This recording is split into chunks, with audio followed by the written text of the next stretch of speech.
Hey guys, who remember in school, right? I live on this planet 4 decades now, so I cannot speak to everyone. I know this, right? But whomever can relate to this, right?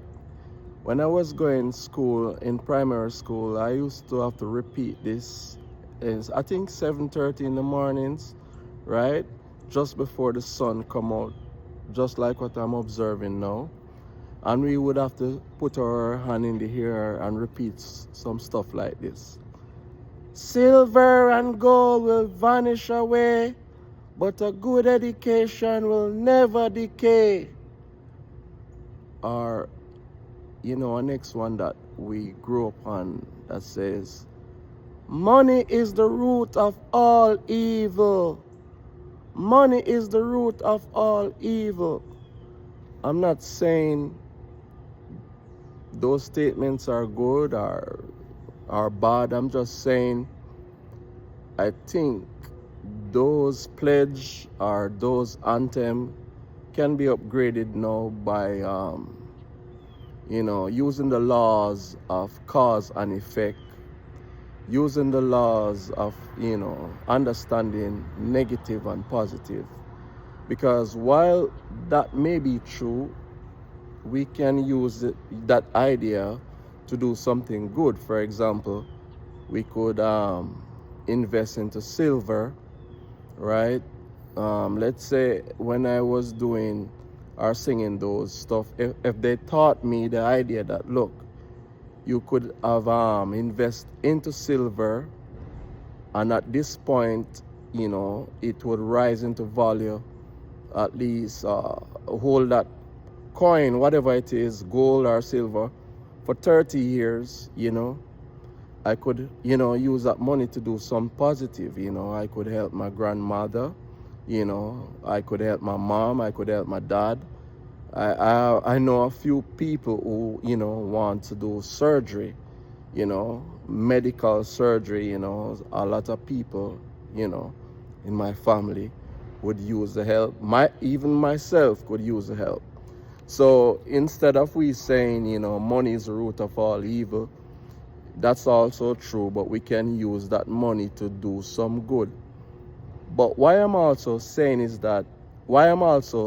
this is because thoughts become things. Thoughts become things. So I have learned this, and I can't give you the whole script of what I have learned, but if I have in my mind or within the feeling of my gut that says money is the root of all evil, right? It's like saying, look, I don't like my child or I don't like my dog. Anything you don't like, stay away from you. So if you don't like money, right? Money is going to go to the person or persons who will like it. So like the rich people, they really love the money, so it's going to go to them. Gold, right? If you said, okay, silver and gold will vanish away, and we have that system on our head for years, decades. Now this become our personality or persona.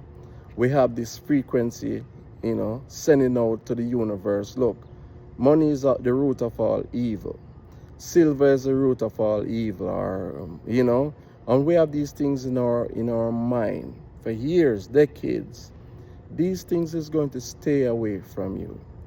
These things represent wealth. Wealth is going to stay away from you. I promise you. I have to spend thousands of dollars to have this understanding. I don't speak of these things too much because you guys have known, I normally talk about, and these stuff is also what I spend a lot of time, 14 hours per day, studying, I guess, financial literacy, not by going to school or anything, but this is what I do, you know what I mean? So if we could replace that idea that silver and gold will vanish away, but a good education. So education is also good. You see what I'm saying? Um, but we have to find a balance, guys.